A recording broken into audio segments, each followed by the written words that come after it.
Well, hello and welcome to episode number 406 of the Plain Talking UK podcast. In this week's pack show, we check out a DHL 757 that had a slight issue when landing.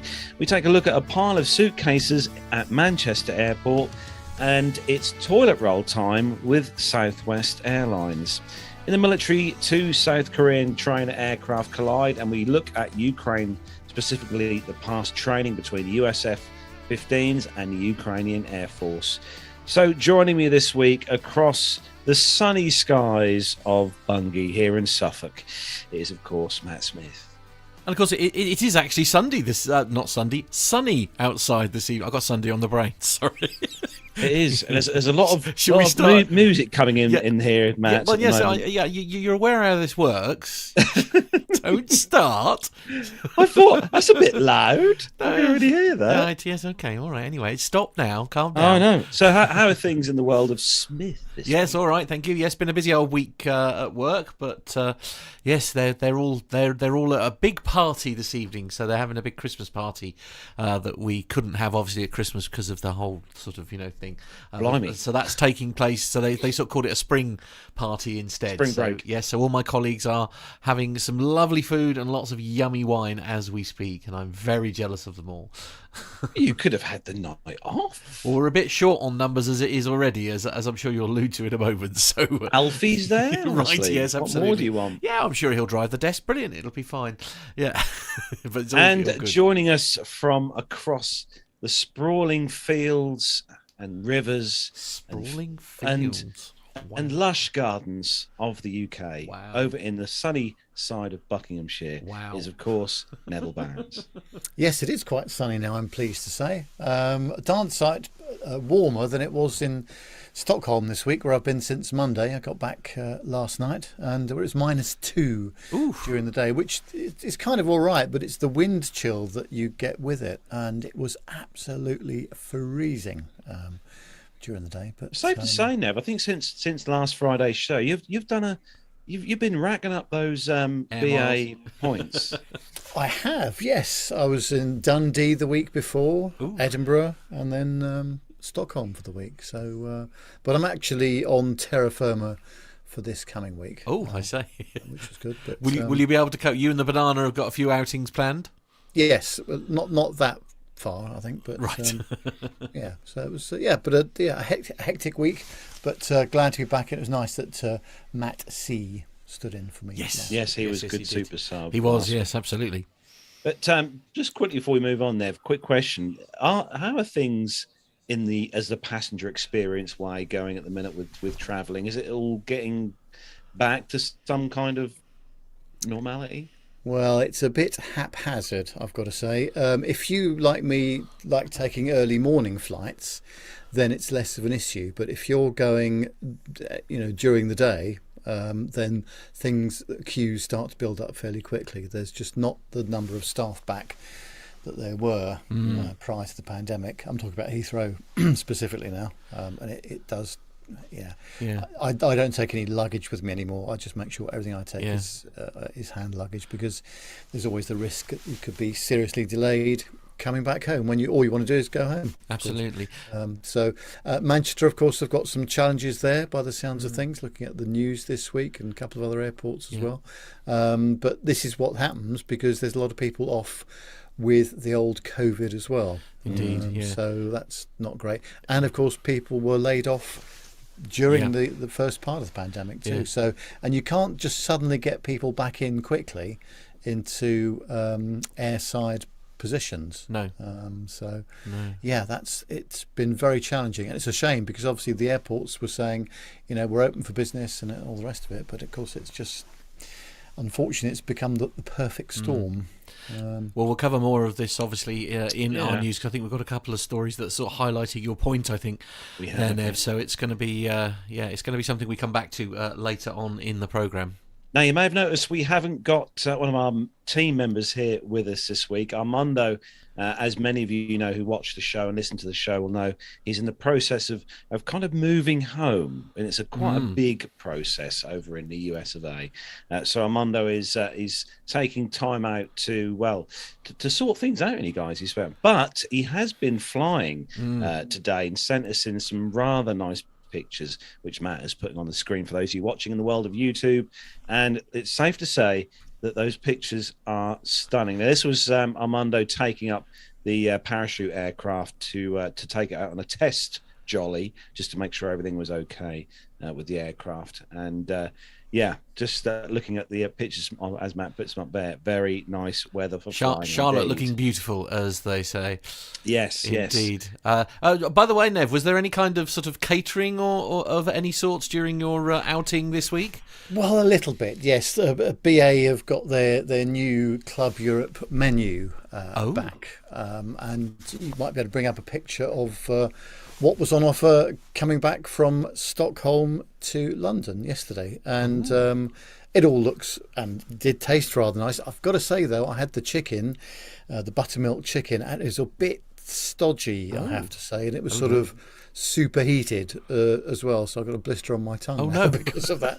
But I also took a picture of what it looked like as well. I'm quite excited by the cheese and dessert. That's the bit that I get excited about. Yeah, that was nice. And the white and dark chocolate business. Oh, hello. That was also very pleasing as well. So I see. White and dark chocolate cremo. Is it cremo? Is it? Yes, that's it. Milk chocolate with milk chocolate shavings. Yeah.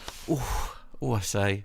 And you've got to have a selection of Twinings traditional herbal teas. Of course, absolutely. There are. This is BA we're talking about here. Obviously, it's very serious business. But don't panic, because according to that menu, hot chocolate is available on request. Oh, good. Yeah.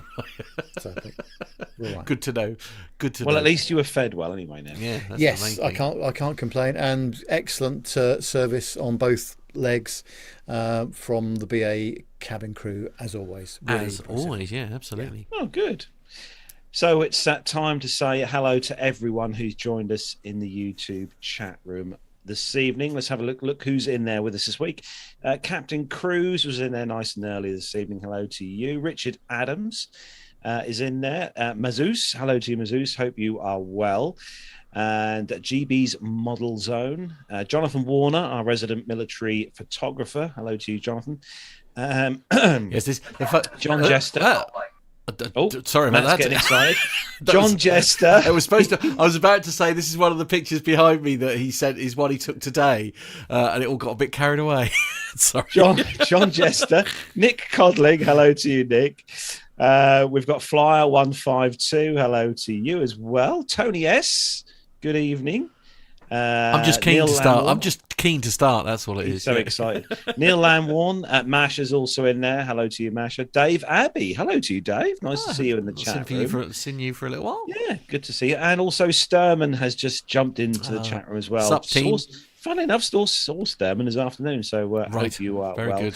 And don't forget, if you're listening to the show as an audio podcast and you want to join the madness that is the live YouTube chat room, don't forget to check us out on YouTube. Search for Plain Talking UK. Hit that subscribe button. Well, not literally hit it, but click on it.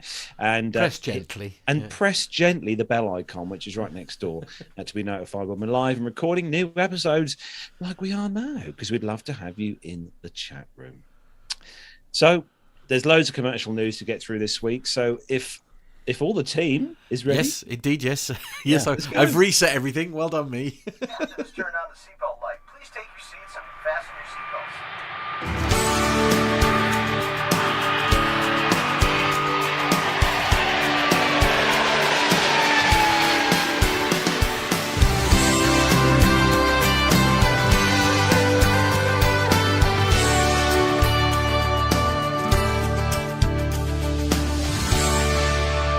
And this week's first commercial news story comes to us from samchewy.com, and it's a story that broke early this week. It's yesterday made headlines pretty much everywhere, with many videos on social media.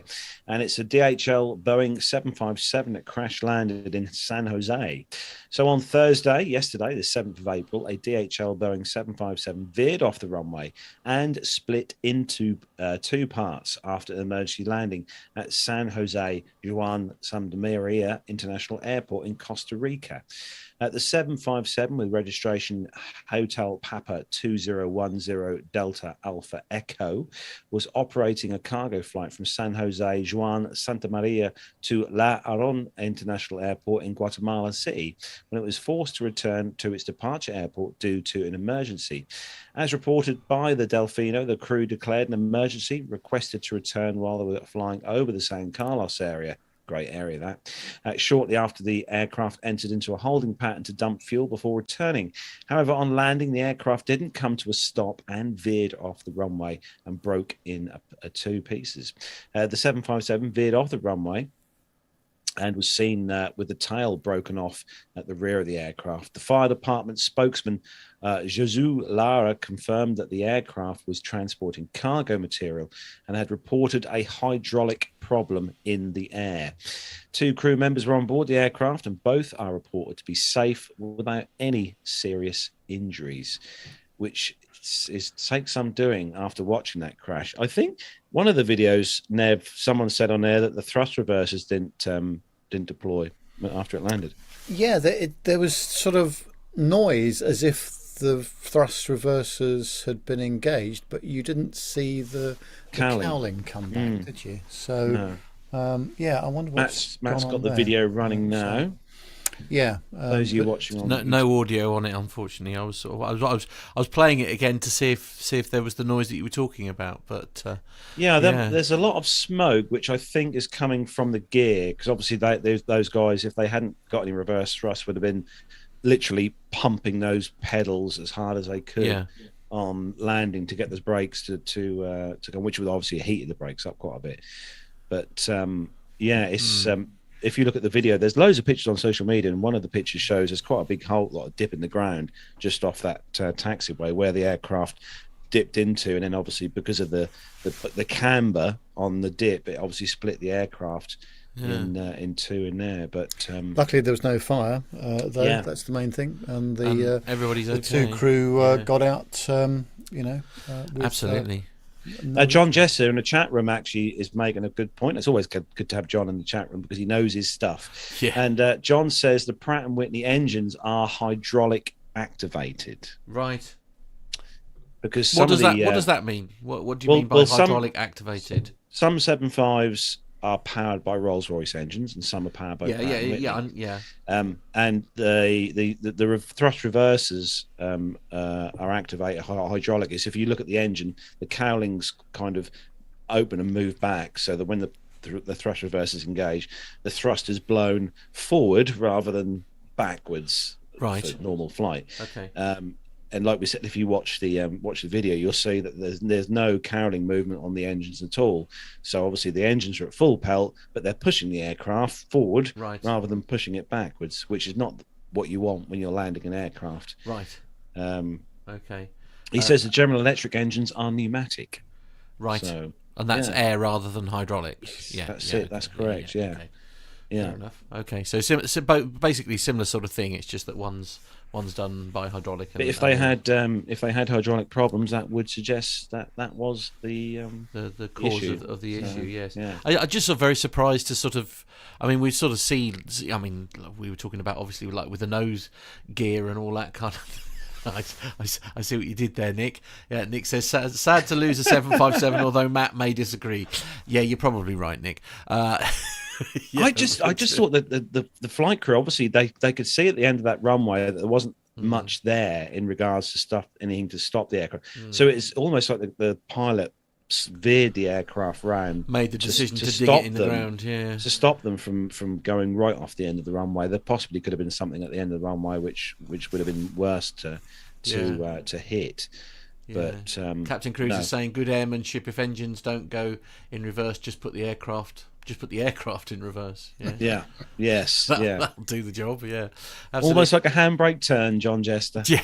Yeah, quite absolutely. Although, as I say, the bit that surprised me was the fact that it. And do you think it's just because it was travelling a lot faster, and when it sort of came off the runway onto the earth, is that why the tail end sort of? It's never sort of seen the other anything thing is separate.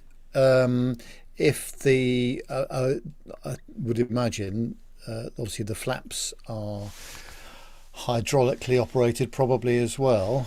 Oh, that's true. And therefore they may not have had full flap retraction. Full flap engagement available to them. So and therefore they may have had to land at a higher speed. Yes, and less braking available and all. Yeah. All that kind of, Who knows? Well, the fact is that they both got out. And they did. That's the most important thing, isn't it? That's the main thing, it's just an aircraft at the end of the day, isn't it? Yes. Yeah, if you take yourselves over to the Aviation Herald website, actually Simon's great site there, he's got some good pictures on there of the crash site from the air as well.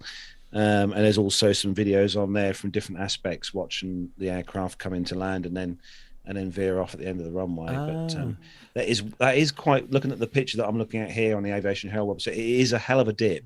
Yeah. That aircraft has sunk into. So John Jester's also saying that the structure isn't designed for load in the upward direction, but only in the downward.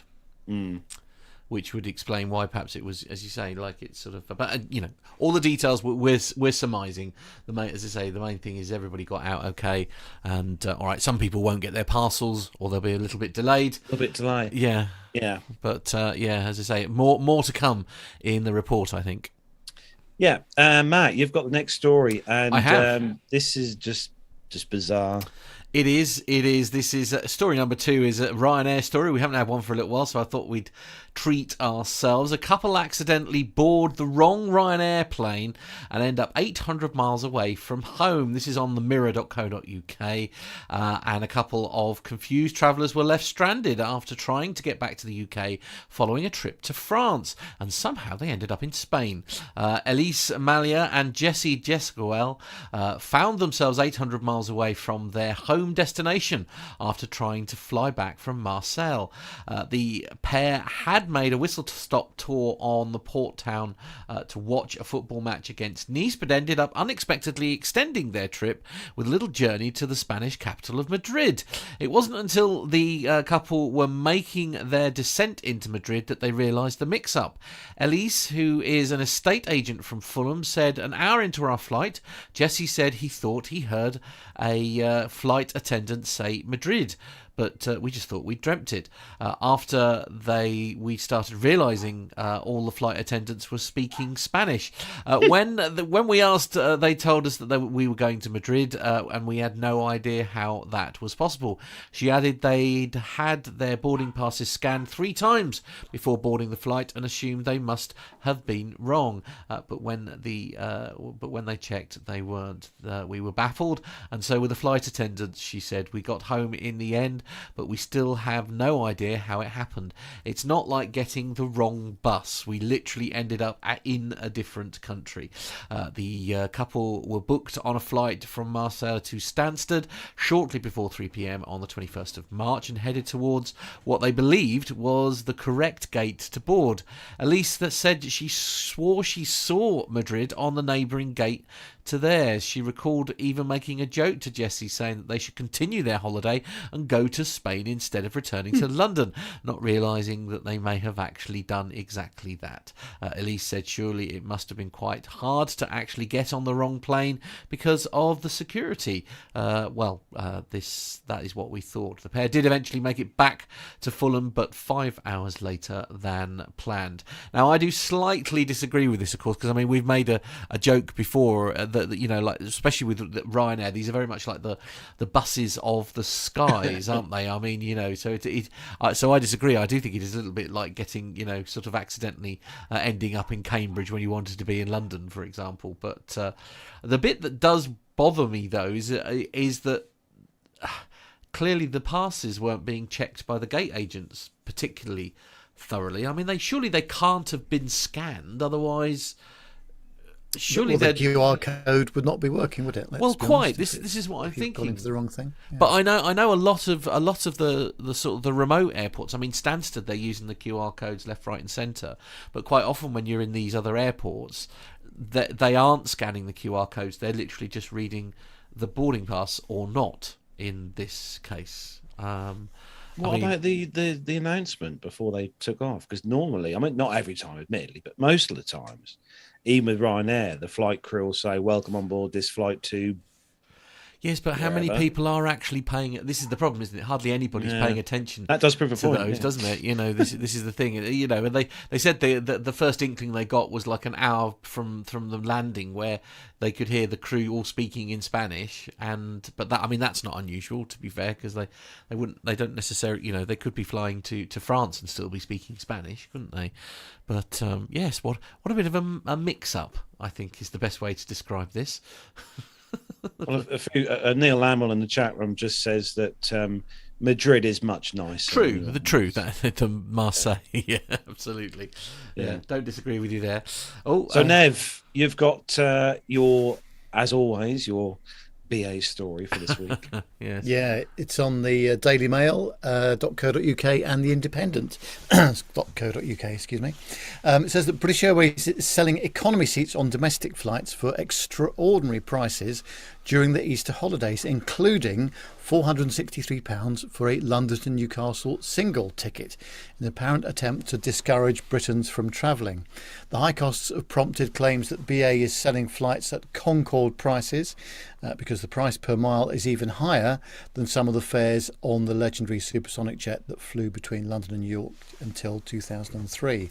The lowest weekday fare for London to Manchester on BA over the next fortnight is £259 on both this Wednesday and next Tuesday, but the most expensive is £415. However, the price does fall to £47 after Easter on Wednesday, April the 20th. By comparison, if you're taking the train, an off-peak single for an Avanti West Coast service from London Euston to Manchester Piccadilly is £68.60. and an anytime single is £184.70. National Express coaches cost as little as £8.90. Newcastle doesn't fare much better, with BA flights starting at £316 and topping out at £463 for the next fortnight, compared to EasyJet's cheapest fare of £39 from Gatwick. Paul Charles, who's chief executive of the travel consultancy the PC Agency, told the Mail Online, like several airlines and airports, BA is suffering from a severe lack of staff due to COVID, so the airline is effectively putting up prices sharply to act as a deterrent, so that it reduces the likely number of passengers who will be affected by future cancellations. If more crews return earlier than expected, then BA will be in the lucky position of having earned more per seat than it had forecasted for. The newspaper's travel correspondent Simon Calder compared it to when Monarch did the same in 2017 before it's collapsed in an effort to stop passengers booking amid attempts to save the airline. Now, there's no suggestion that BA is having any financial difficulty at all here, but the airline appears to be unable to meet its planned schedule and therefore wants to reduce the number of passengers who could be affected by cancellations. And there's some pretty eye-watering fares, certainly around the European cities. Amsterdam's £516, Milan £657, Nice £735. But you've also, I think, you've got to factor in the Easter holidays as well. Yeah.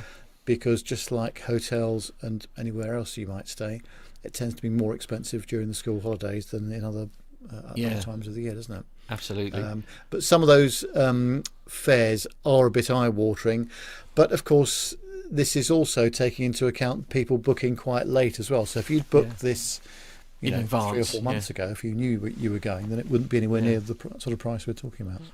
Indeed. As I say, we can always rely on John for some amusing sort of fact checking as well. He's just saying, for reference, some notes that John had put in here, which I will read actually. But he says, for reference, a little bit of digging. That surprise, surprise, the Concorde pricing is a little bit of a stretch. In 1979, a Concorde trip from Heathrow to New York one way was £605. Adjusted for inflation, that's £2,734. So there we go. It's not entirely quite right. And I think Mr. Lamworn is onto something here, Nev.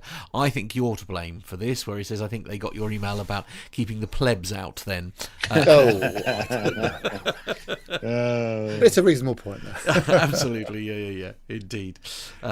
Interestingly, he said, adjusted for inflation, those 12,000, the flights, was it $12,000 is roughly £9,200. So the cost per mile, London Heathrow to JFK was £2.67, which is lower than the Manchester route. There you go.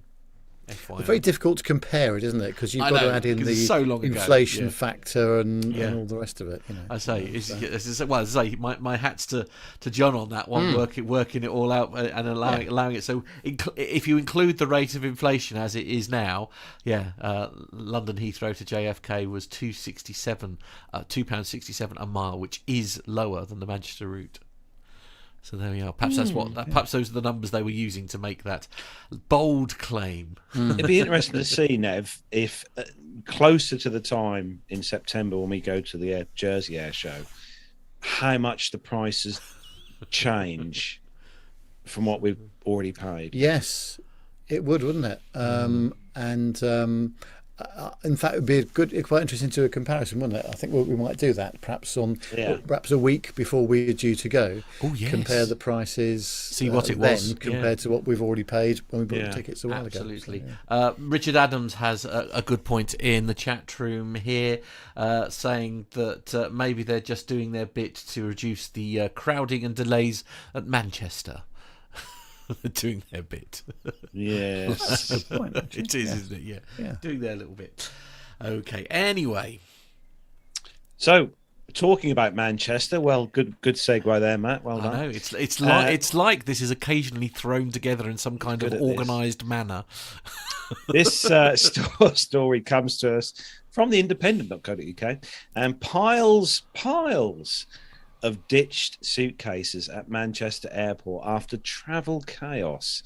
So photos of piled up abandoned suitcases at Manchester Airport have emerged following days of slow queues and hour-long waits for baggage. Disruption caused by the wake of the pandemic and scaling up operations in the wake of the pandemic that reached boiling point this week. Passengers at Heathrow, Birmingham, Dublin airports have all reported similar delays in recent weeks, with airlines at all four advising passengers to arrive early, which we all do, as possible for departure, to have hand luggage security ready. Some even ask customers to keep hand luggage to a minimum to avoid long waits. Passengers took to Twitter to complain about the disorganisation at the Northern Hub. Chaos at Terminal 2 arrivals at Man Airport this evening was one. Luggage stacked everywhere from flights offloaded way after passengers had left. Rumours during the rounds were that they were told to collect it tomorrow from the airport or the following day, despite the flight being only arrival into T2, 1.5 hour wait, wrote Paul Griffiths. An hour and a half delayed coming back to Fuerteventura, plus a 2-hour wait for luggage at Manchester Airport, tweeted an exasperated Andrea Coley. Meanwhile, no dispatcher was available to meet the flight, and the arrivals hall was full of what appeared to be abandoned luggage, said Alan Price of his Welcome to the Airport. Many complained of having to ditch their luggage at the airport after 2 or 3 hour waits for cases to be unloaded from their flight. Passenger Perry Freeman told Manchester Evening News that he had landed in Manchester on Friday, but only received his luggage back on the Monday evening, a day before his return journey. The luggage, or the left luggage graveyard, comes after weeks of complaints about long queues and slow security lanes amid a general staff shortage. However, the check-in and security situation seemed to have improved this later on in the week. Irish journalist Nermot McDermott told The Independent. He said that he was there later on in the week and got through security in 7 minutes. On Wednesday evening, the managing director at Manchester Airport, Karen Smart, stepped down from her role amid the furore. At Manchester Airport's group spokesperson said many companies in the aviation sectors are facing resourcing challenges at present, including third-party service providers on the site, such as baggage handling agents. Ooh. It's all kicking off in the airports, isn't it? Oh dear. Yeah, it's just it's. I think this goes back to what Nev was saying, though, doesn't it? I think, this is the thing, isn't it? It's the recovery has begun, but because loads of people were understandably laid off by the various airports and things beforehand, and of course, perhaps this is a scenario literally where recovery has outstripped their ability to, replenish those positions, perhaps, and that's why it's sort of I think the problem is some a of lot the of people smaller got airports, laid off, especially. Yeah, absolutely. And these people have got bills to pay, and they won't just sit. They they get can't. another job, find Yeah. another job, go to that job, and then that's it. They're not going to come back. Well, many of them didn't. Well, I mean, come back. some of them will, of course, but as you say, it's one of those, isn't it? You can't afford to just sit around and wait in case they do, offer you your job back. I mean, you've got to get out there again, haven't you?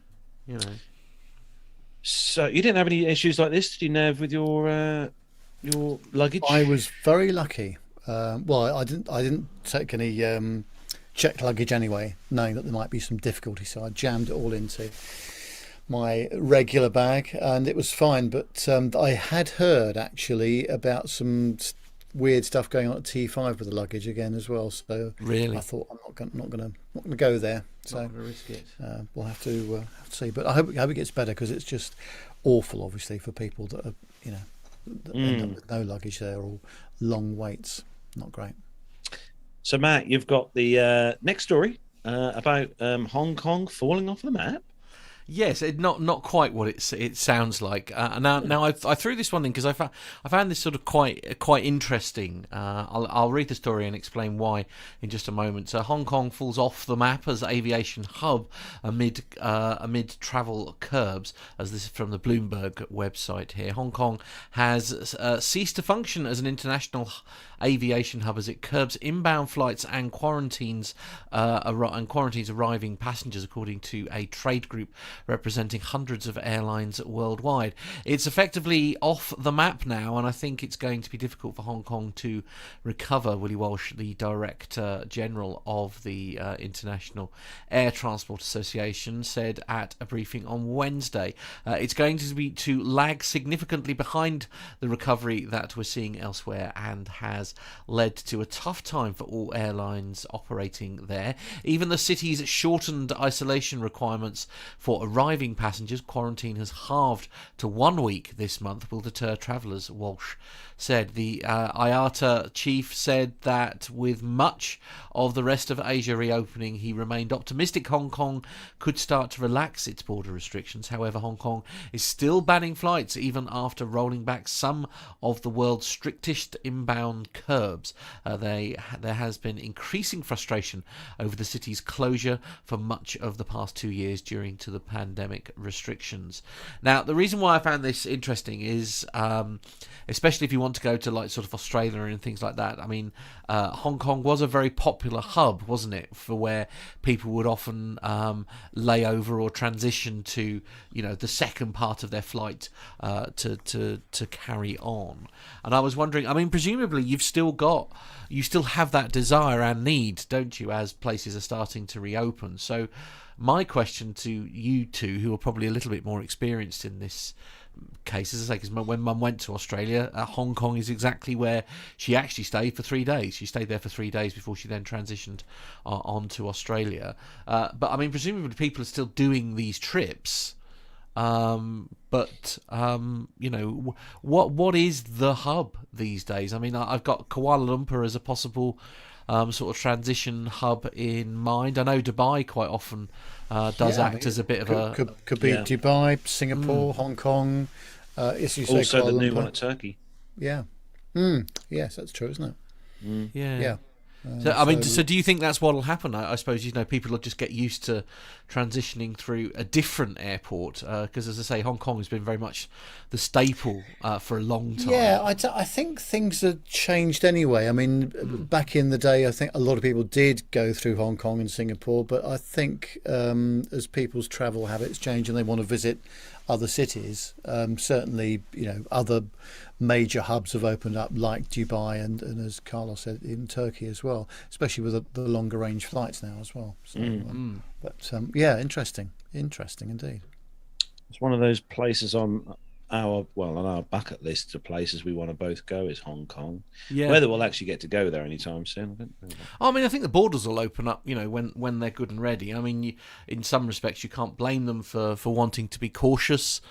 I do get it, but also at the same time, you think, well, I mean, the damage they're doing to their own, their own economy, if you like, is that not, is that that route not as valuable to them as perhaps it is with some other countries, maybe. I mean, perhaps that's not, high on their list of concerns. I don't know. I'll tell you what is quite a big hub as well, which we've gone through a couple of times before, is Doha. Right. Yes. Yeah. It is. A lot of through traffic go through there to other countries. Yeah. Especially the Australian route. People flying to Australia. Doha is one of the stop off places for Qatar. Or Qatar, if you want to call it. Qatar fly from Heathrow to Australia, but they go via Doha. So, yeah. Indeed. So, Nev, you have got the next story. And when I found this one this week, I thought, what a lovely paint job.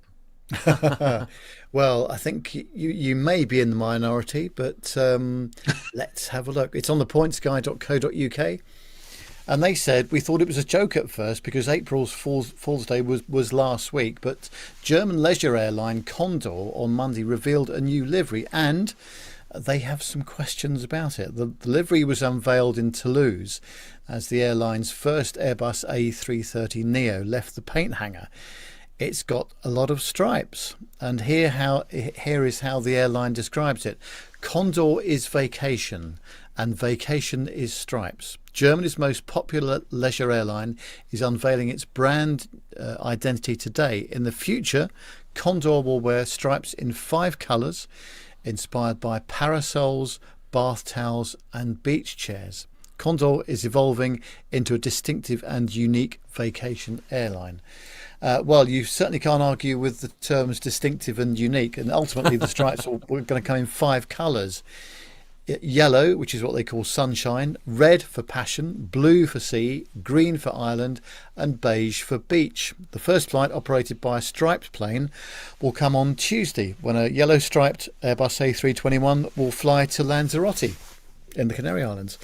And the stripes aren't just for the airline's fleet aircraft. Far from it. The cute crew uniforms, accessories such as neckerchiefs, ties and pins will shine in the new design too, which will also make its way on board to the airports, on the website and on social media. In the coming weeks and months, many items on board will be replaced, such as cups, blankets and cutlery, as well as all material on the ground, such as boarding passes, ID cards and airport signage. The new identity was designed by German designer Remo Masala's firm Vision Alphabet. Our goal was to endow Condor with a special visual independence, the rationale of which is united in Condor's brand essence, the invention of the vacation flight and the effective vacation code, the stripes of summer, joy and freedom, Masala said in a statement. Years ago, Condor's livery was sometimes confused with that of another, much larger German airline, Lufthansa, which was once its owner. Let's just say that there will no longer be any confusion with this livery. Absolutely. I think it's safe to say there is no division in the chat room this evening. I think it's unanimously disliked.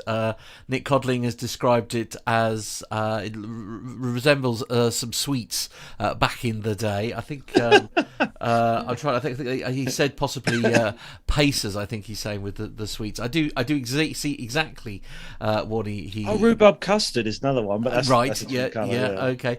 Neil Lamworn. Yeah, John Jester isn't keen. He says that's gross. Neil Lamworn was saying it skews the name and the registration. Terrible.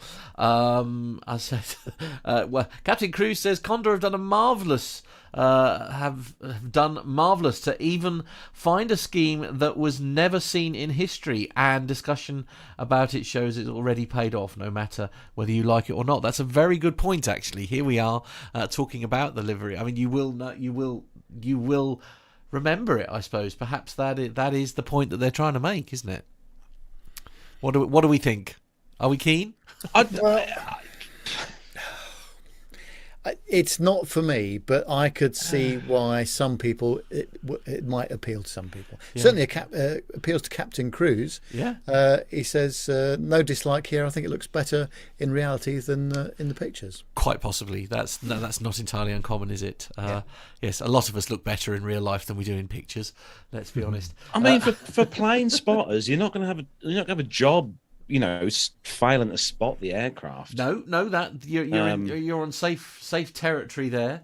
That's not to do. As you say, I've tried to find. Sorry, I've had a WhatsApp from Mark. I'm not sure what the surname is on that, but it says, "Oh my days! Only our friends the Germans could come up with that." How much masking is involved for the respray? It might be a wraparound. Yeah. Might be a wraparound, I suppose. That's always possible. Just like the car paints of the ACC saying, a flying tree bore mint. Toothpaste, Jenny Parkinson. Yes, this is what we like to see. Yes, John Jester makes a good point. You will know that is them from the ground when they are at cruise. True. Which is because you can always spot an Emirates aircraft, flying over on a clear day because it has the massive Emirates logo on the bottom underneath. And there are a few airlines that, if even without looking at Flight Radar 24, other apps are available. Yes, you can see by the colour, what airline that is, and make a fairly good judgment of what it is. So indeed. Yes. Anyway, so yes, like it or loathe it, it's worked. We're talking about it, and it's certainly not a lie. It's certainly not one we're going to forget, is it? Let's be honest. No. So, next story doesn't concern stripes or anything, but it is good news for those of you who watch and listen to the show who have kids who love Disney holidays. This one comes to us from thesun.co.uk, and this is all about Play. Budget Airline is launching flights to Florida from just £149.99. Perfect for Disney holidays. Budget airline Play has launched more cheap flights to Florida, and they start from, as I said, $149.99. The Icelandic airline will begin flights from Liverpool to Orlando later this year, with inaugural flights scheduled for November the 4th, just before bonfire night. The journey includes a 1 hour and 50-minute stop in Reykjavik in Iceland before continuing on to Orlando International Airport. The airline, which launched last year following the demise of WOW Air, will have a twice-weekly flight available from November the 4th and April the 10th, 2023, making it a great choice for Brits planning on visiting Disney World during the school holidays. One-way flights from $149 and round-trip flights are going to start from £287 per person. To Florida? That is crazy. This is alongside their London Stansted to Orlando flights, which launched in February this year, and they started from £225 for return flights. In comparison, British Airways has one-way flights to Orlando from £293, and their CEO... Hang on. So it's going to be more expensive to fly with BA. I know that's not the point of the story, but it's going to be more expensive to fly from where was it, Heathrow to Orlando. Sorry, it's going to be more expensive to fly to Newcastle than it is to Orlando with BA. Orlando, I know, it's crazy how this works.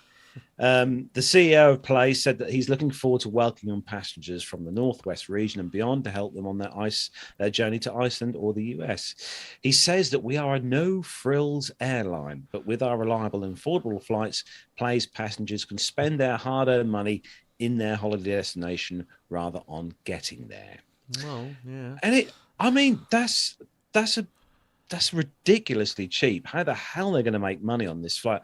Although we all know about the good old-fashioned add-ons, which I'm sure there's bound to be plenty of add-ons. If you are a family, you are going to need a suitcase of some description. Yeah, the suitcase. Yeah, the kids obviously have their own suitcase. Yeah.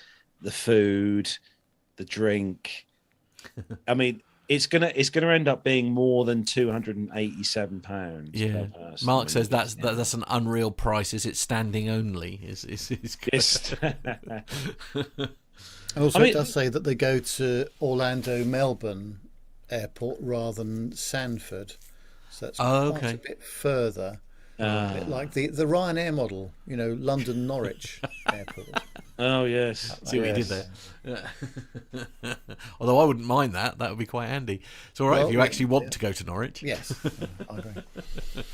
It's a good idea, and obviously we all know that our very own Armando is flying with this airline later on this year, coming over to the UK. So yes, we will have a full May, I think, report, on how fantastic Play is when Armando has his flight. Yeah, fingers crossed, eh?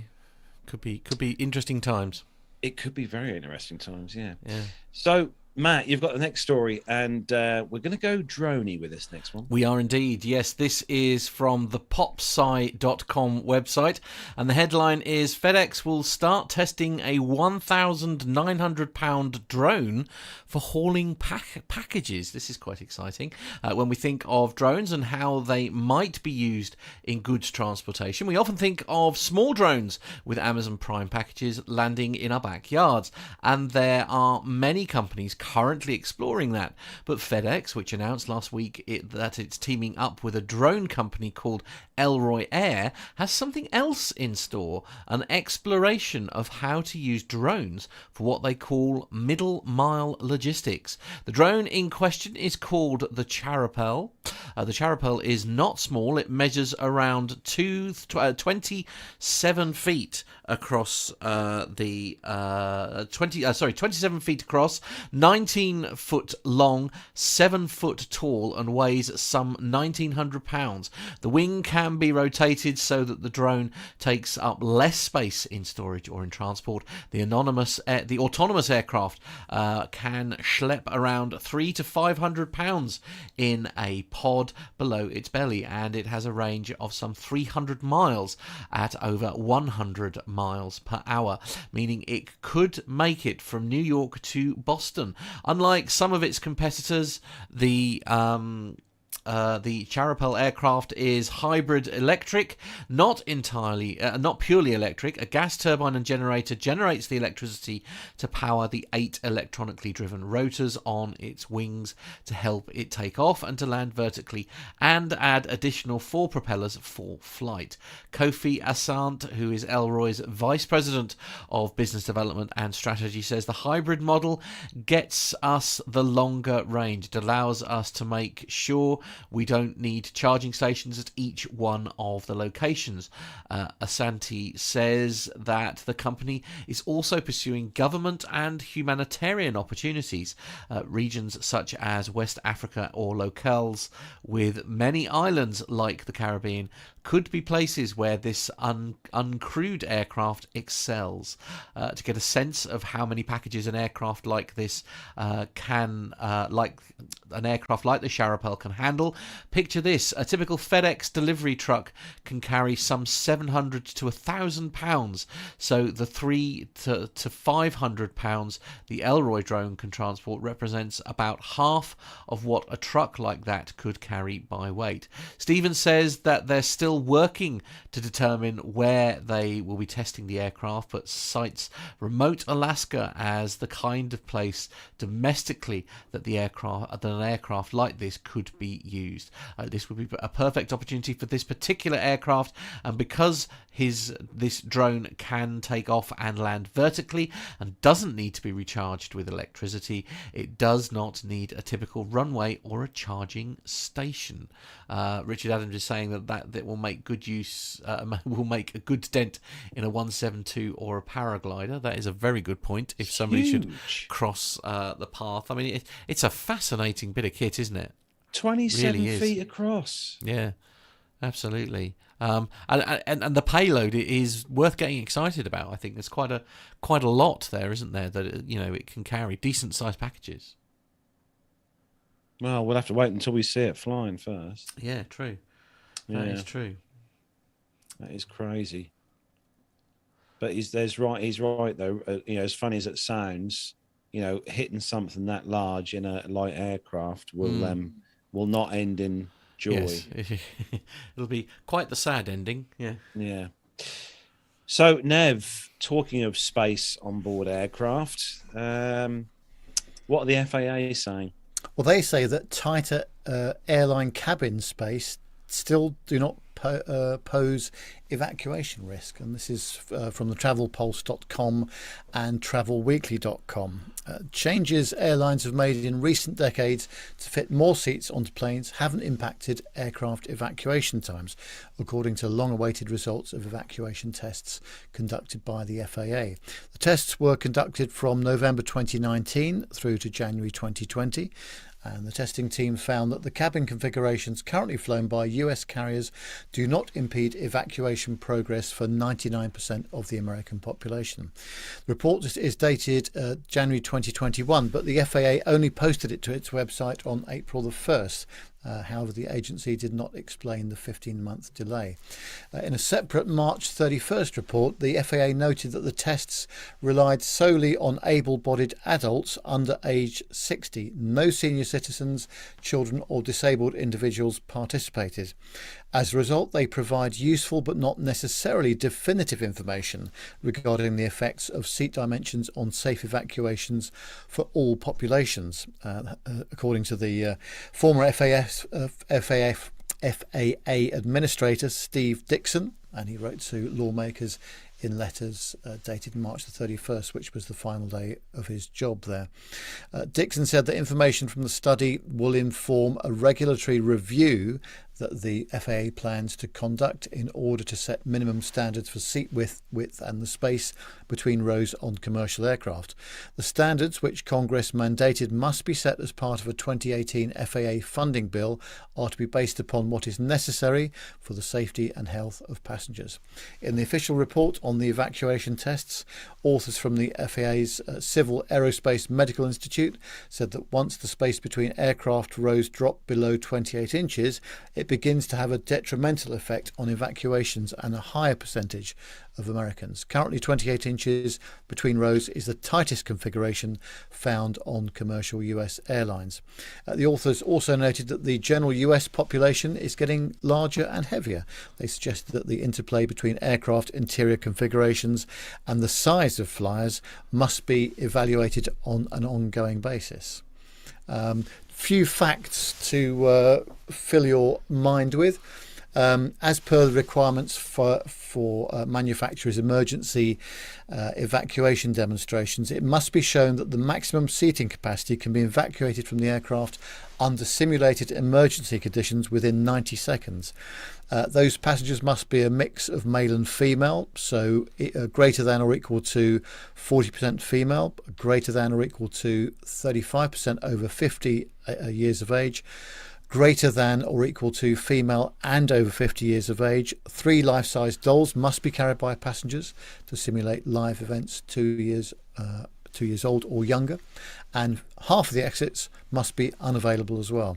So you might have seen on various aviation programs how they evacuate these aircraft, and they have to do it within 90 seconds with only half the exits available. So that's quite a thing. But it is a pass-fail scenario.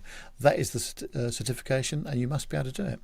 I didn't realise that those test conditions were that they on purpose blocked the exits, like half. Yeah, of them. I mean, because if you've got an engine fire on one side of the engine, one side of the aircraft, then some of those exits may not be available. So they've got to look at some of the worst case scenarios. Producer John does put some rather interesting pearls of wisdom in his show notes. I'll just read in the one he's written here that says that the data for certification of the 737-800, which is the aircraft obviously that Ryanair uses in the UK, was actually taken from 1988 data for the Dash 400 demo, which happened a full 10 years before the 737-800 was certified. And also Airbus, the A320 data for maximum passengers, was certified in 2015 using data from a 1987. That's a 28-year gap, which is, that's pretty weird.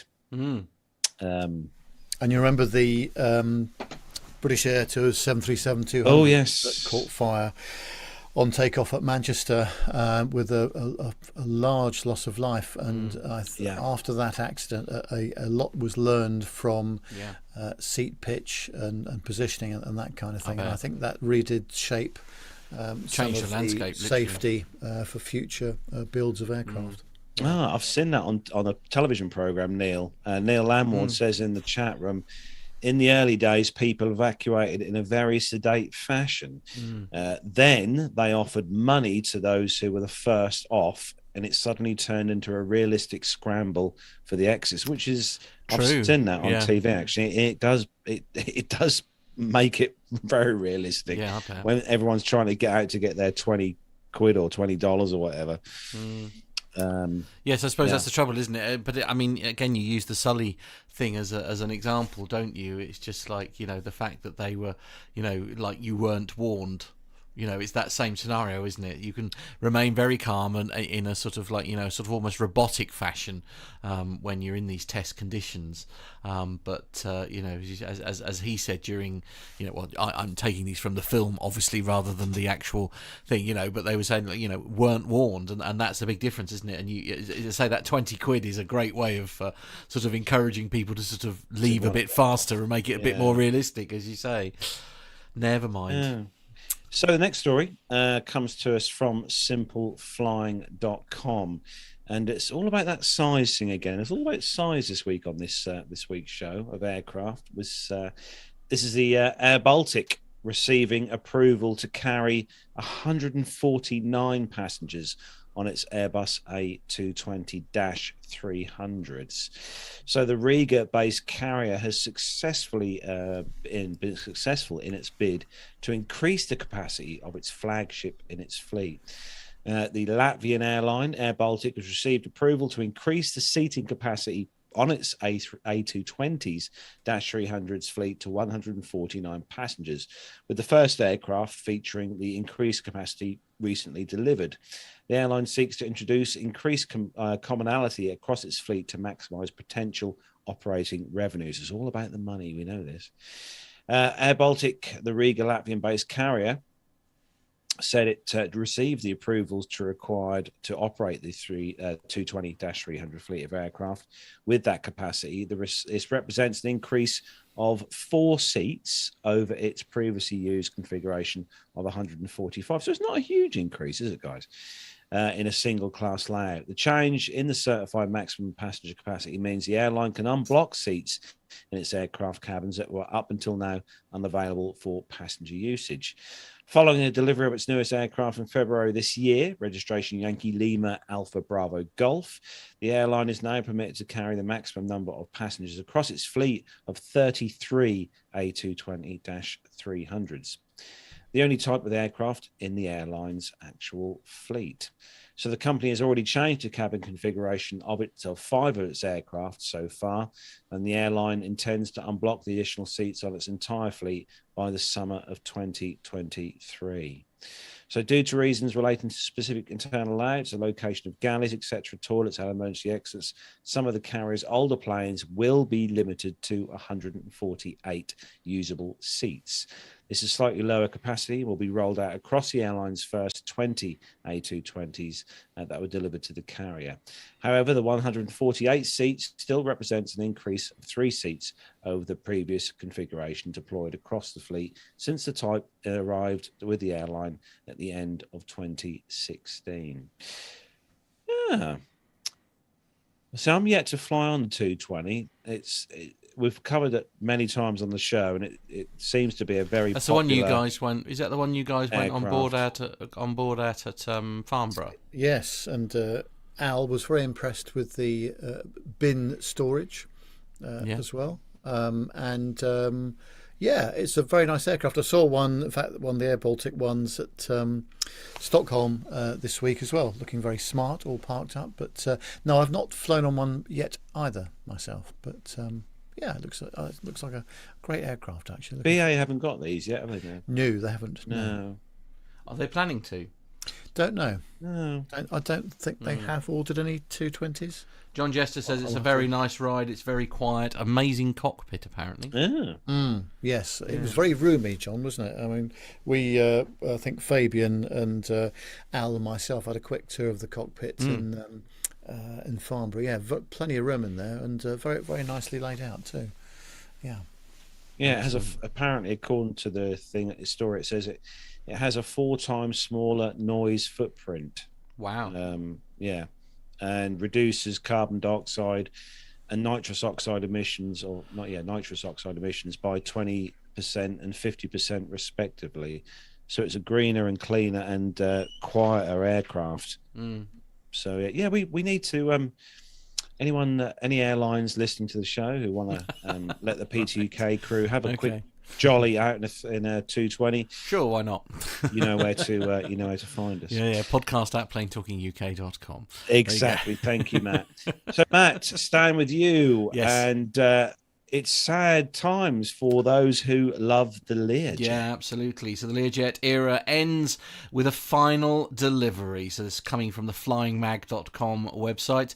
And it is simply this. The final Learjet has been delivered. Since 1990, Learjet has been a subsidiary of Bombardier Jets. In February 2021, Bombardier announced it was discontinuing the production of Learjets. However, it would continue to provide support and maintenance for the popular aircraft that are still in use. Eric Martel, president and CEO of Bombardier, said the company is now focusing on production of Global and Challenger jets instead. The Learjet, with its distinctive sloped nose, has been flying since the 1960s. It was one of the first personal jet designs to be developed and flown. According to jetnet.com, approximately 3,043 Learjets have been built, and of those, approximately 2,145 are still in use. The final Learjet was delivered to Northern Jet Management in Grand Rapids, Michigan, late last week. Northern Jet Management has other Learjet models to their fleet, including the first and last Learjet 70s, the 100th Learjet 40, and the 600th Learjet 45. The Learjet was designed by William Lear, an inventor and aviation businessman. Lear started designing a private jet in the 1950s. The first Learjet, built by what became known as the Learjet Corp, rolled off the assembly line in October 1963. Known as Learjet 23 for Model 23, the aircraft would seat as many as 8 people. The production models began to appear in 1964. The aircraft aren't the only thing Lear invented. He is also known for developing the 8-track cartridge audio tape and developing the technology technology that made it possible to reduce the size of electronics, which enabled radios to be installed into aircraft without a significant weight issue. During his 46-year career, he received over 120 patents. That's amazing. That is quite an That is achievement. amazing, isn't it? So yeah, so Learjets and essentially, completely reinventing the radio as we know it. I mean, those are some serious ticks on your CV, aren't they?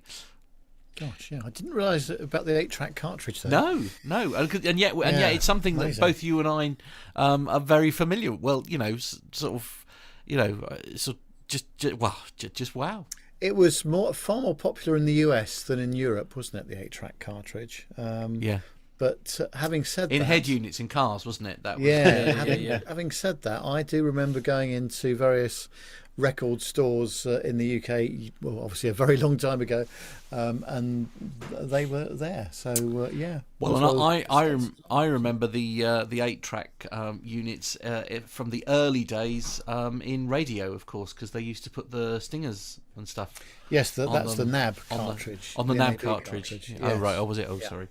Oh, I thought they were the same. Sorry. No, I mean the shell was the same, but a different tape speed and fewer tracks as well. Right. Okay. Fair enough. There we are. But nonetheless, quite a revolution at the time. Absolutely. We just talking about the story again. You know, when you talk about like business jets and flying in posh jets and stuff like that, Learjet was always one of the first ones that came into my mind whenever you're talking about, these business jets. Learjet is just that iconic name of biz jets. Yes.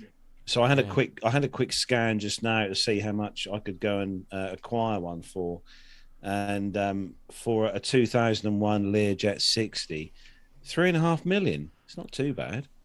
I'm being told off for not saying Bombardier correctly, apparently. Or the way that you would normally say it. Oh right, I see. Right, yeah, okay, fair enough. If you want to be a cheapskate, you can get a smaller Learjet 31 for just over $500,000. Indeed, you're saying Miles High is saying, I wonder if any Learjets had 8-track players in them. Probably. Yeah, that's a possibility, isn't it? You haven't thought about that. Yeah, I like that. Yeah. Nerd Alert says Neil Lamborn. I apologise for nothing, and Neil, I'm sorry. Never mind. Right. Okay. Nev's gonna be contacting Ford next week and asking if they've got any 8-tracks he can put into the banana.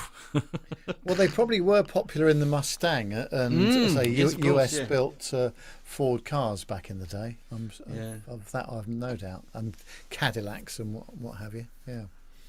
So Nev, you've got the final story, and it's a good story if you are needing to go to the loo.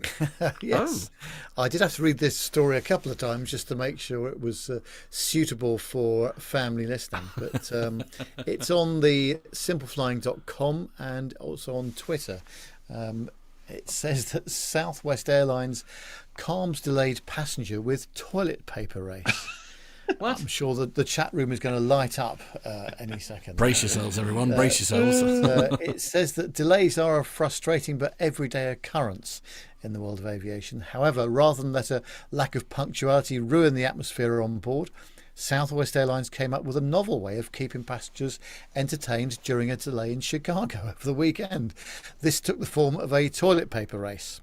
As reported in the Daily Mail, the flight had been the subject of footage on Twitter, which was WN2783, which was a service from Chicago Midway to Buffalo Niagara in the state of New York.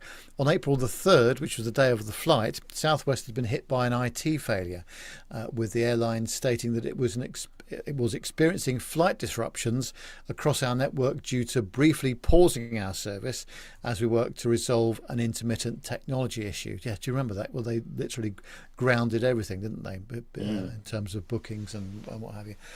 Passengers on each side of the Boeing 737-800's aisle faced off against each other in a contest to unravel a roll of toilet paper as quickly as possible. They did so by passing the roll over their heads from the front of the plane to the back, with it also being imperative not to break the paper. Encouraged by a flight attendant, both teams gave it their all. The video shows that it was a fairly close contest, with the passengers on the right-hand side seemingly holding a slender lead. Unfortunately, it's unclear which side came out on top, but needless to say, good fun was had by all. The flight eventually arrived in Buffalo at 23:28 local time, just over an hour behind schedule. Well, I was just wondering whether we could have tried that on the BA flight yesterday, as we had to wait for a gate for half an hour. You know, we could have done that. I'm sure the flight crew would have been delighted with us. So. Richard Adams is suggesting that it was quilted newspaper for first, newspaper for cattle class, obviously. Of course. Of course. And Miles High is suggesting that it's the bog roll contest. I like that. It's good fun. It's honestly, it never fails. You know, me when you see the lengths that Southwest will go to entertain their passengers. You just don't get that with any other airline. No. The thing of it is, you've got to go to the US to obviously experience Southwest. Yeah. I just think it would make flights so much better if you had that level of fun. They looked fairly flushed, apparently, Richard Adams is saying. Oh, blimey. Here come the puns. Brace yourselves, everyone. Oh, I was going to say. I'm surprised they've started this late, actually. Well, Matt. true. That is very true. There you go. Anyway, I think that concludes our military... oh, hello. What's going on? I just thought there'd be another one pop in there. No, okay. Yeah. Anyway, that does bring to a close. Does it? Right. The news segment for this week. And we must move on, I suppose, haven't we? Yeah, yes, indeed. We've got our military segment brought to us courtesy of Armando this week. Actually. We have indeed, but I think think he's not here. He is here. Indeed, but not here. But I think first we have a little bit of caption, shall we? Yes. This week, when I published the caption, this photo, it's safe to say there are rather a lot of comments on the picture. Good. That's what we like to hear. And it has probably been one of our most popular pictures for Caption This since we started doing this segment on the show. Posted on a Wednesday on our Facebook page, for those of you who don't already know, the little picture that we have. And we had so many comments this week that we've just literally gone through and just picked the ones that made us chuckle and stuck them on here. There are so many, guys. This would have been like a quarter of an hour segment just to get through all the names. But thanks to everyone who did did respond on there. So, Matt, if you pop the picture up and we'll leave it to Mr. Bounds to explain what's going on for our audio listeners in this picture. Oh well, I think the best description of it is it's a plane up on some jacks without any landing gear or engines or any other. So yeah, absolutely. Strange enough. Indeed. Yes. So that's the best description of it, I would say. Indeed. So I'll kick things off then with John, who says, "I told you we shouldn't have left it overnight at Liverpool Airport." Not there this week for that one. Indeed. John Ferguson says, "I told you we shouldn't have parked on this side of town." Our aviation chum Rob Mark says to the FO, "And when exactly was the last time you actually saw the landing gear, young man?" Jeffrey says, "Pilot and co-pilot, Fred Flintstone and Barney Rubble." Steve Dolphin says, "Has anybody checked eBay for the rest of this aircraft?" Yeah, and another favourites. Yes, another Steve says, "A320 Matt explained the procedure for landing with a bad nose wheel, but what about this configuration?" Yeah, perhaps you should have him back to explain how it is. Absolutely, how this one would work. Yes. James says, "I told you this was a dodgy part of Birmingham." Sean Taylor says, "It's an aircraft designed to fly short legs." Oh, see what we did there. Christian Shellguard says, "Ladies and gentlemen, this is your captain. I'm afraid there's going to be a short delay before we depart due to a minor technical issue that requires the assistance of a maintenance mechanic, but we expect to be on our way shortly." Stuart says, "The new airline startup Dream to Fly releases its first images to the media. The CEO says we can't wait to get our passengers off the ground. Quite, yes. Chris says it's like this, Carlos and Armando. It's like this, Carlos and Armando. The new F1 pit crew guys didn't do as well in training as we'd hoped. David says, let's all support our local airline. Oh, very good. Like that one. Gary says, never park your plane on a deserted street in Chicago. John Luke says aircraft left legless after boozy night out in Ibiza. Yeah. Stuart says Carlos couldn't wait to show his wife their new global warming free home. It didn't require electric or gas and was designed to withstand flooding. Yes, and I think in this case it came with I could say it comes with a free divorce as well, I think. But anyway, there we go. Mark McElliott, who we saw at our 400th actually, he says stopped at John Lennon International for a quick bite and came out to this. And finally, Klaus says Ryanair buys more aircraft and expands its offering. Flights from Dublin to Dublin now available from just €19. There we go. Oh, honestly, blimey. they were all very much on form, I think, this week, weren't It's they? one of the Love best it. ones we've had. I think so. Of, yeah, absolutely. Let's have a quick look at the chat room. Richard Adams says, struggle to push back from those stands. Good point. Yes, good point. Well made. Miles High says, no frills, flight to the extreme. I like that one, yeah. Richard Adams says the safety brief would be a little bit stilted. Oh, dear. Oh, Carlos nearly spat his tea out then. Richard Adams, quick search Carlos's garage for a set of gear. Yes, very true. I would have them in there if I had the chance. Too right. And actually, Captain Cruz is saying, where and when was this photo taken? Don't know. Good point. Judging by the quality, about 1926. Yeah, probably, yeah, absolutely. So a big thank you to everyone who commented on the picture this week. That it was very popular, and we'll be back with another picture next Wednesday on our Facebook page. So keep your eyes, your ears open on our Facebook page next Wednesday. And if you don't already follow us, give us a little follow on Facebook. Search for us on there. Details on that coming up at the end of the show. So what's coming up next, Nev? Your favourite part of the show? Oh, yes, the military. And luckily, Armando has sent in all the information that you need to know about it. Bogies 135, 50, Angel 16, heading 340. Okay. 108 bogies.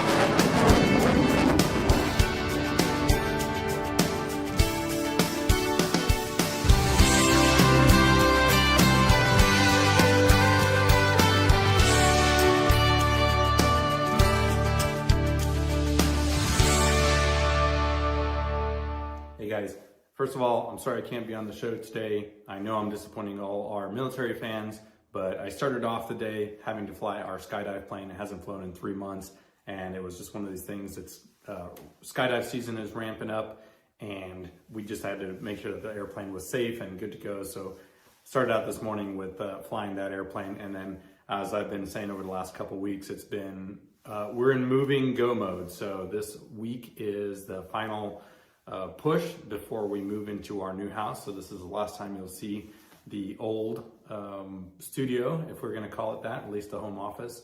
But either way, got a couple military stories that I'd like to talk about this week. The first one comes from npr.org, and it's actually from South Korea. These two South Korean Air Force trainers collided during a mid-air training flight last Friday, killing all 4 individuals on board both aircraft. Both of the aircraft were KT-1 trainers.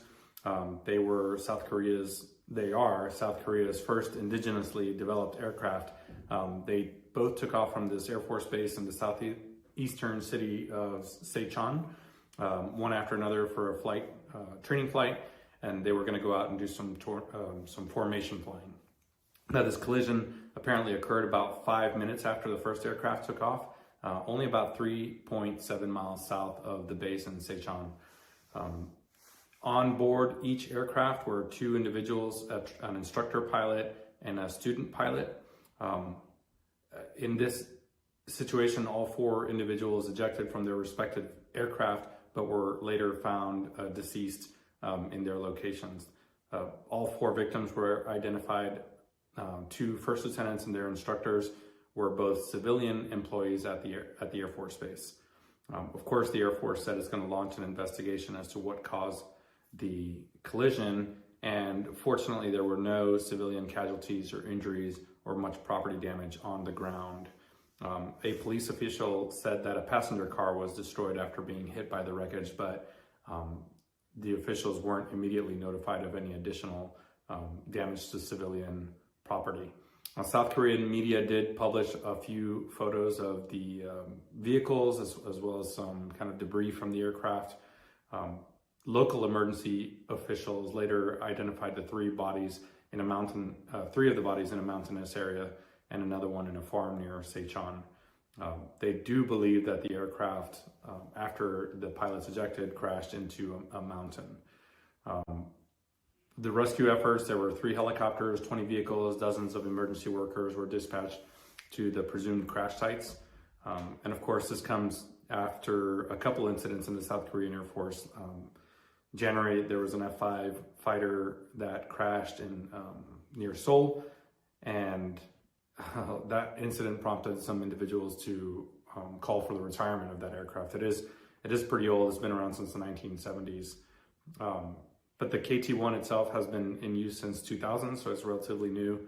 And there was another incident in 2003, but otherwise it's been a pretty reliable. And I threw the story in there. Obviously, it's unfortunate, the loss of life, but it's so important. I'll talk about this a little bit later in the military, but it's so important to develop these basic skills, airmanship skills, like formation flying. And by no means is it easy. I don't think anybody ever assumed that formation flying or military training is easy, but in this case, it does result in mishaps every once in a while, and especially when you're flying a high performance, even a trainer jet is fairly high performance for a student pilot. I don't know the experience levels quite yet of these pilots, but it is challenging, and whether it's wind, pilot controls, or some other external factor or internal factor, this kind of stuff is difficult to do, and unfortunately in this case it didn't work out so well for these guys. I mean, it's always very sad, obviously, when there is loss of life, of course, with these things. But I think a lot of people, when you talk about military aircraft and especially the fast jets, kind of like these, the KT-1, even though they're trainers, you always people generally tend to think that military aircraft and fighter pilots as such will never have any accidents because they're so, the training is so, intense, and so everything is done to a perfect thing, but the accidents do happen, unfortunately. Yeah, and also, I mean, there's been a bit of a run recently, hasn't there? I mean, there are a couple of naval ones as well. Again, training exercises which haven't quite worked out, and things like that. I mean, I suppose we've almost got used to them not happening, almost, and just a reminder, I suppose, of it's very, very, it's a dangerous old game. Tough environment, I think. Yeah, tough environment to be in. Indeed. So the next story that Armando's got for us this week is regarding Ukrainian pilots revealing how US F-15 jets helped Kiev fight the superior Russian Su-35s. Now, this second military story is from the situation in Ukraine. Specifically, it's a kind of a two-part story. The first part of it is from defenseaviationpost.com, and it's the accounts of a Ukrainian pilot revealing how training with US F-15s have helped the Ukrainians beat the, by all accounts, superior Russian Su-35 fighter jet. So for about a month now, this Ukrainian pilot, known as Juice, that's his call sign, has been giving interviews to media outlets on how the Ukrainian aircraft and the air defense systems have managed to keep the Russians at bay. With MiG-29s and Su-27s, the Ukrainian Air Force has managed to really demonstrate their amazing skill. The Su-27s are generally utilized for air-to-air missions, while the MiGs are generally, again, reserved for air-to-ground and air defense missions. And although the Su-27 is a more formidable air defense asset, the early losses of aircraft have reduced the fleet size, which was already less than the MiG-29 fleet. So the MiG-29's basic air defense role entails monitoring an area in pursuit of any aerial threats. They call it free hunting, or just really forcing any enemy aircraft, or in this case, the Russian aircraft, out of the region. Now, thanks to lessons gained from working with the US Air Force, the Ukrainian pilots have some experience with large-scale, high-intensity conflict scenarios. Particularly, there was an exercise in 2018 called Clear Sky, which was Ukraine's ever joint multinational exercise. In this case, the MiG-29s and the Su-27s paired with and sparred with F-15Cs from the California Air National Guard's 144th Fighter Wing. During this exercise, Clear Sky, the F-15s were imitating the tactics and the performance of the Russian Su-30 and Su-35 flanker aircraft. The F-15s involved in these maneuvers were older than the Ukrainian MiGs, but they have been extensively updated and were deemed far more capable than the MiG-29s or the Su-27s, which had only received minor improvements. So despite this, according to accounts, Ukrainian pilots were, quote, sometimes quite effective, according to Juice, the Ukrainian pilot, simply using their flexibility and their creation of non-standard decisions. In a statement, he said, "We ran a lot of basic fighter maneuvers against MiG-29s and Su-27s." This was a statement from the US Air Force, which we'll talk about this pilot in a second. But he said, "We ran a lot of basic fighter maneuvers against their MiG-29s and Su-27s with our F-15Cs. And to be honest, we could tell right away that their pilots were really good." They noted that the US Air Force instructors noted that they were strategically innovative. They know their airframes, and they were very aware of their deficiencies and limitations. So above all, during this exercise, the Ukrainian pilots gained a better understanding of NATO fighter pilot thinking through their sharing of strategies to resist these Russian tactics, which has made a significant difference in this Russian invasion, and especially in the skies above Ukraine. So the second part of the story is from thedrive.com, which is from the same exercise. The US Air Force pilot, in fact, one of the mission planners for this exercise, Clear Sky, also came out in public and said, he said that few people truly appreciate and understand the capabilities of Ukraine's tactical jet aviators, as well as this pilot who goes by the call sign Jersey. He flew alongside with them in these training exercises.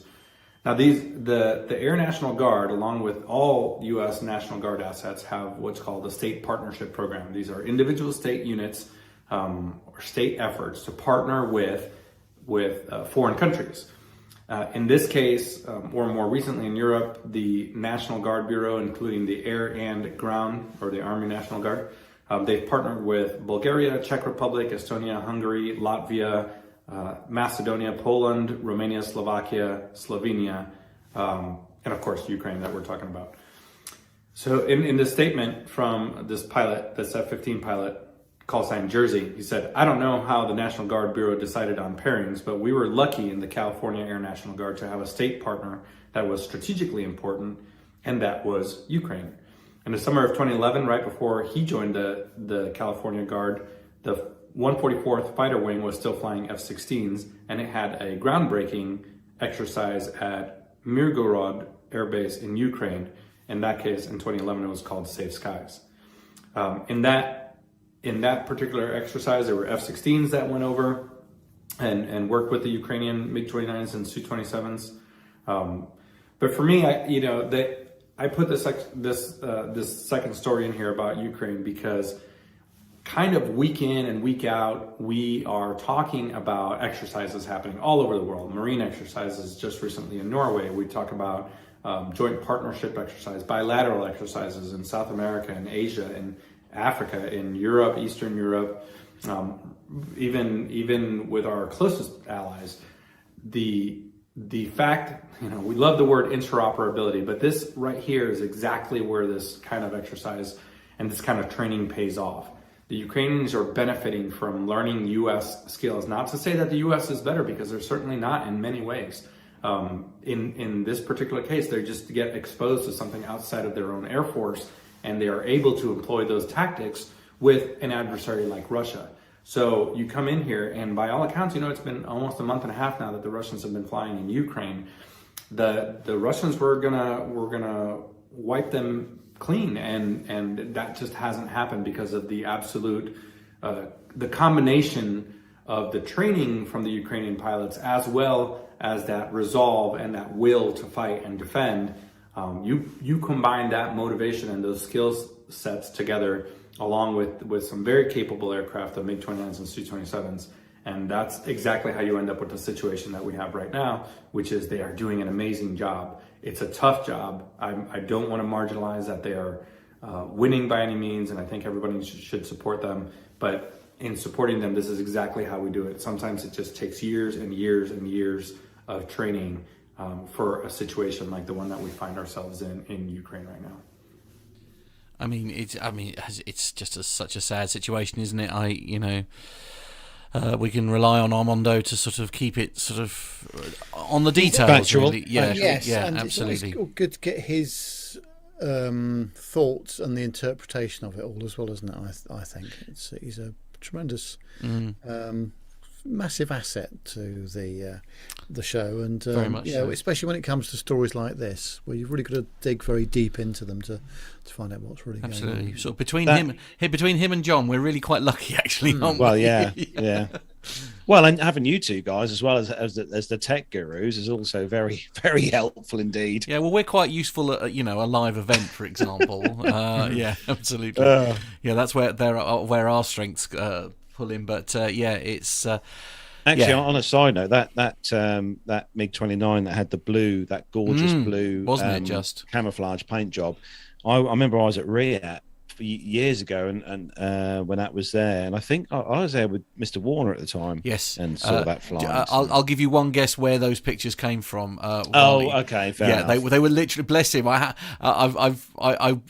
hadn't warned him at all. These were literally being sent in hot off the presses as he was listening to the story. It is a stunning thing, isn't it? Yeah, doesn't work very well in the UK with our horrible grey skies, of course. As military aircraft go, Nev, you've got to admit that does look bloomin' nice. Oh yeah, no complaints from me at all. Yeah, bit noisy though, I reckon. Well, I would like to see the old the ST done in that kind of job. It's possible, right? Yeah. Okay. Yeah. Wow. Perhaps if you're listening Ford. Right. No, I don't think that's going to happen. Okay. No, indeed. Answers on a postcard, chat room. Yeah. Anyway, this next story from Armando is all about the US Special Ops Command receiving their A-29C Super Tucano. He says it's an Su-27, apparently.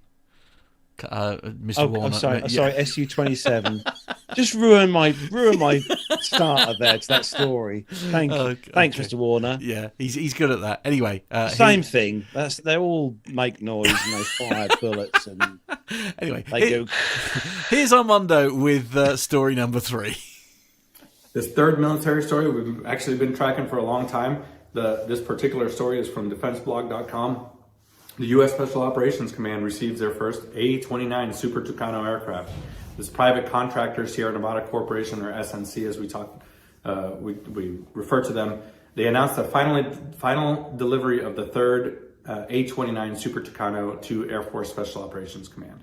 SNC says that the aircraft, the most technologically enhanced and mission-capable A-29 brought to the market so far, are intended for Air Force Special Operations Command's, or AFSOC's, Combat Aviation Advisor mission, which is designed to build the international partner capacity that we were just talking about. The first two A-29Cs were delivered earlier this month. They are already conducting operations, training operations with AFSOC at Hurlburt Field, which is AFSOC headquarters, that's in Florida. As kind of the gold standard for light attack, combat, and reconnaissance aircraft, the A-29C is built in the U.S. by SNC and its partner Embraer, specifically Embraer Defense and Security. SNC is also contracted to deliver the ground support equipment, the pilot training, the contractor logistics support, spares, sustainment, maintenance for the program. Now, in a statement, Ed Tops, who is the Senior Vice President for Tactical Aircraft Systems for SNC, He said, SNC is incredibly proud to partner with the US Air Force and support this critical global mission. With an active production line and low life cycle costs, the A-29C can easily transition into the field to enhance warfighter support and provide long overdue capabilities to those on the ground. Now, specific to the CAA mission, the A-29C provides AFSOC with these advanced capabilities for the purposes of assessing, training, advising, assisting, and accompanying other partner nation aviation forces in the employment of air power. This is exactly what we were talking about in the last story. For some of these air forces and these partner nations that don't have advanced aircraft like MiG-29s, the Super Tucano, along with the PC-7, PC-9, the T-6 Texan 2, right, the turbine one. Those kinds of aircraft are aircraft that are easily learned, but are incredibly capable at the right hands and with the right training for some of these countries. So this is a story we've been tracking now for probably 3 or 4 years. Finally, it's coming to fruition, and these Super Tucanos are actually being delivered to U.S. Special Operations Command. Very exciting, as you say. The plan is coming to fruition, as they say. It's tying up nicely at last. Yeah, remember the Royal Air Force? They got rid of their Tucano T1s back in 2019, I think it was, in the UK here. But they're a brilliant training aircraft. Yeah, that's another one of those ones that I would like to have a go at myself. Right. Okay. Is there any? Anyone's listening? Like I say, is there any aircraft you wouldn't want to have a go at? Let's be honest. There's lots that I don't want to have a go in, but when we cover stories like this, or when Armando covers stories like this, I think that's one of those ones that I'd really love to have a go in. Right. Okay. Given the chance, Given the chance. Okay. If you say so. Yeah. I know. So moving on to our last story in the military segment for this week. And in this one, Armando's talking about airmen using Velcro to fix emergency doors on the Air Force's problem-prone new tanker aircraft. The last military story. We've been talking about the KC-46 and Boeing's woes for also years now. This particular story comes to us from taskandpurpose.com. And I'll just read their first line. If you ever feel like your life is a mess, remember that it could be worse. You could be an air-to-air refueling tanker that's already 5 years late, billions of dollars over budget, and still racking up problems that will take years to fix. If that sounds like you, you're probably the KC-46 Pegasus. This beleaguered tanker in the Air Force is being counted on to replace the KC-135 and KC-10, and it is just not getting there. Still riddled with issues. The remote vision system is still not fixed. It still doesn't work in all lighting conditions. The fact that the lavatory, this is a new one for me, but the lavatory apparently leaks, we're just going to call it sludge or blue juice, when the aircraft goes into a steep climb or a dive, which is part of tactical maneuvers. And now the latest trouble is the aircraft's over-wing emergency exit doors cannot open without the crews installing a makeshift modification. In this situation, the doors have been found to not open inwards, which obviously can make it hard to get out of the airplane in an emergency. That's according to Major Hope Cronin, who is a spokesperson for Air Mobility Command. This problem was identified in March, and Air Force engineers worked quickly with Boeing engineers to develop a temporary fix, which was Velcro. This, in the official statement, they said, this change removes the associated emergency risk until a permanent modification can be made. But the Velcro does fix the trick, or does the trick from an operational perspective. And in that sense, it's not much different from crew members or military people or really anybody using duct tape or speed tape to fix anything on an aircraft. But Boeing did not have a cost estimate to make this permanent fix to the aircraft, and now it has to retrofit 57 tankers already being flown by the U.S. military and 2 by Japan. The overwing exits of course, are not essential to the KC-46's main mission of aerial refueling, but as you can imagine, it's important to be able to egress the aircraft in an emergency. It's just another step backwards for the Boeing program, for the KC-46. Unbelievable that we've just now resorted to sticking Velcro on the trim so the airplane can be operationally employed. Anyways, I hope you guys enjoyed these military stories for this week. Hopefully I'll be on the show next week, and we'll catch you later. Thank you, Armando. I mean, who would have thought the power of Velcro? Velcro. Yeah. I mean, duct tape is a well-known repair tool, Speed isn't it? tape. Speed tape, right? Speed Okay. tape. Yeah, indeed. Have you ever mended anything on your banana, Nev, with Velcro? No, but no, that poor KC-46 aircraft, it's just never ending, isn't it? It's just been dogged with problems from day one, hasn't it? Now, obviously, this is, a bit not as serious as some of the other things that they were having problems with. But yeah, it does make you wonder. Yes, I can't help but feel something wasn't quite well thought out before it was launched. You think with all the hassle that Boeing are having currently with other aircraft, not mentioning names of the aircraft, but we all know which ones they are. You'd think that they'd just say, "Oh, do you know what? Let's just call it a day." Yeah. Let's just start again. Let's just do something different, push bikes or something. Mark saying on the WhatsApp number, surely they have great numbers of these aircraft in the desert to replace parts with. Yeah, true. That's good. That's a blinking good point, actually. Indeed. Also, I'll forward this on to you. But also, Mark's come up with a beer recommendation for you to try from Lidl. Just FYI. Oh, yes. I like that. Okay. All right. Well, hang on. I'll forward it on. Sorry. I've forgotten it was the Plain Talking Beer podcast. There you go. Something for you to look at. Anyway, that is where the military comes to a close. Thank you to Armando. I say he's been ridiculously busy this week, so very much appreciate. 6.7%. All right, calm down.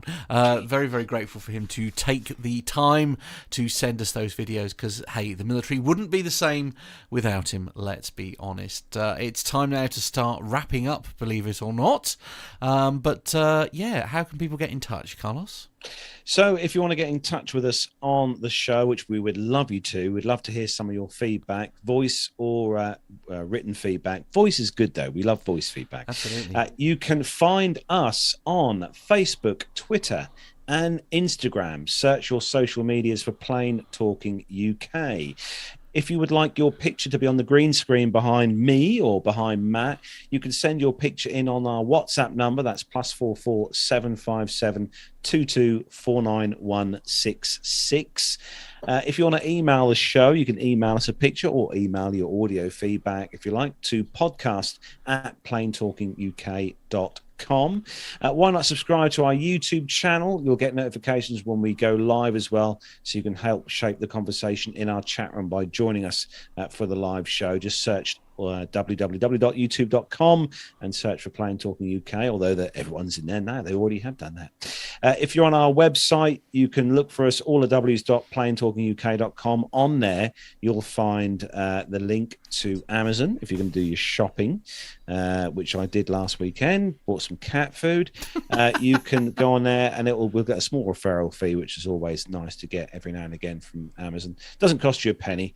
You can become a patron of the show on there as well. If you want to become a patron of the show and help to support the show, you can become a patron. The link is on there, or you can do a one-time donation as well via PayPal, which all helps. And trust me, every little bit 100% helps to put the show together and keep Matt in cabling when things go wrong in the studio. Which hey, it's not my fault. We've got some projects coming up this year. We're going to try and do as many air shows as we can this year. We've got a few in the pipeline, Jersey being one in September with me and Nev. We're also going to hopefully plan a summer meetup barbecue this year as well, like we done a few years back at Seething, which hopefully we'll try and plan that for some time in the summertime. For those of you who have your PPL and want to fly in, you'll have the chance to fly in and come and see us on a Saturday for that barbecue. But dates to be confirmed, but that will be another thing in the pipeline for this year. So keep your eyes and ears on the show for more info on that. So let's have, as we've got a few minutes spare, we'll have a quick run round the table, obviously with us here this evening to see what we're all doing. The hosts are planning next week. Obviously, Nev, I'm guessing you've got another 400,000 journeys with BA booked for next week. Actually, this coming week is a non-flying week, I'm pleased to say, which would be actually quite nice for a change. So yeah, just working at home and visiting some customers in London and the home counties.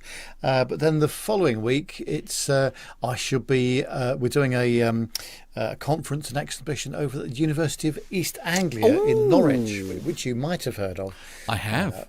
Between the 20th and 22nd of April, which would be great.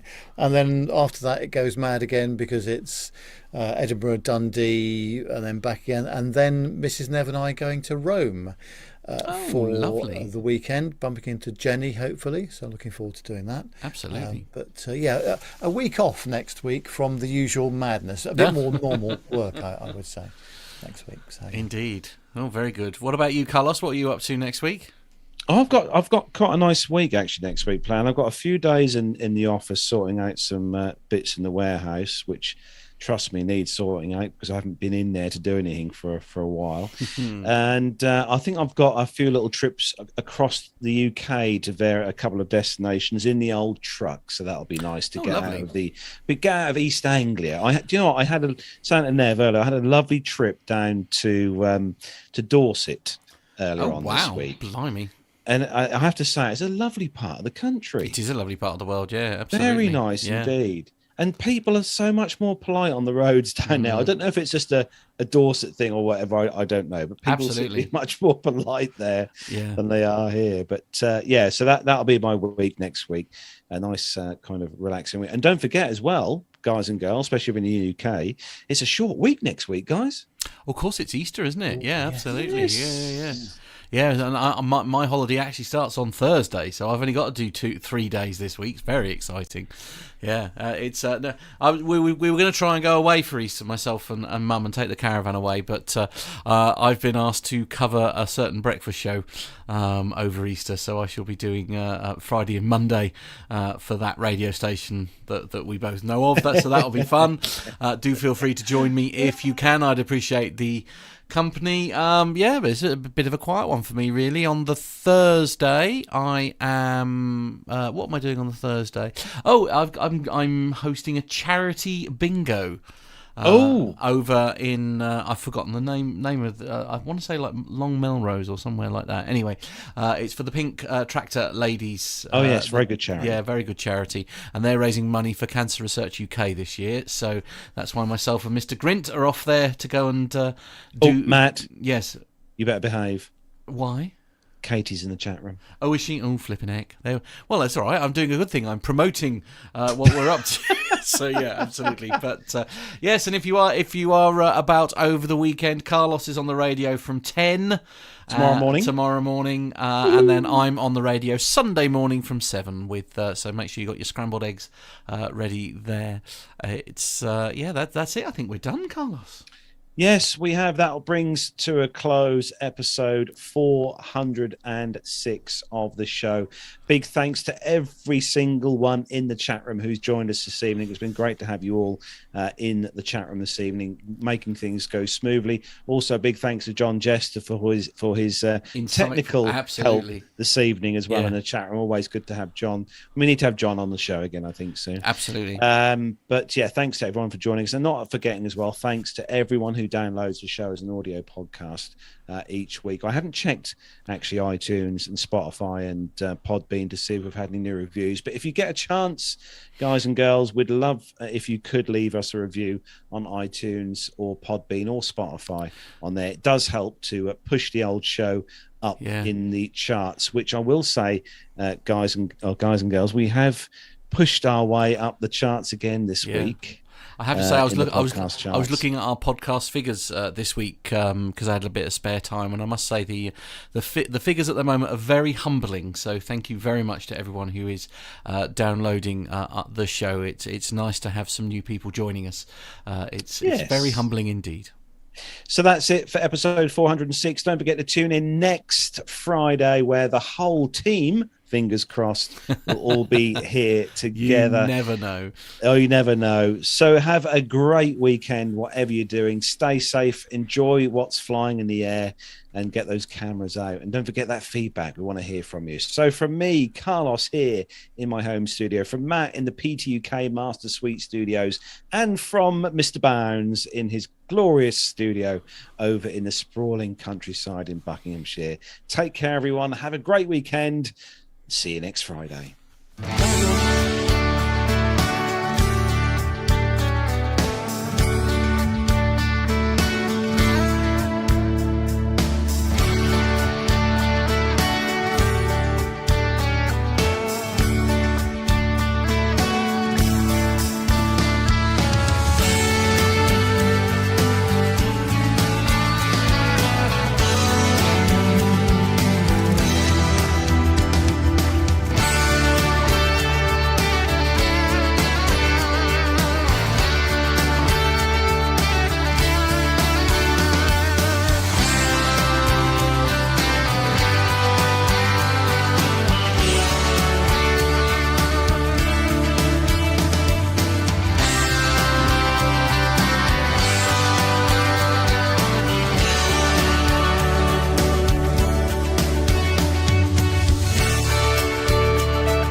And there we were, done.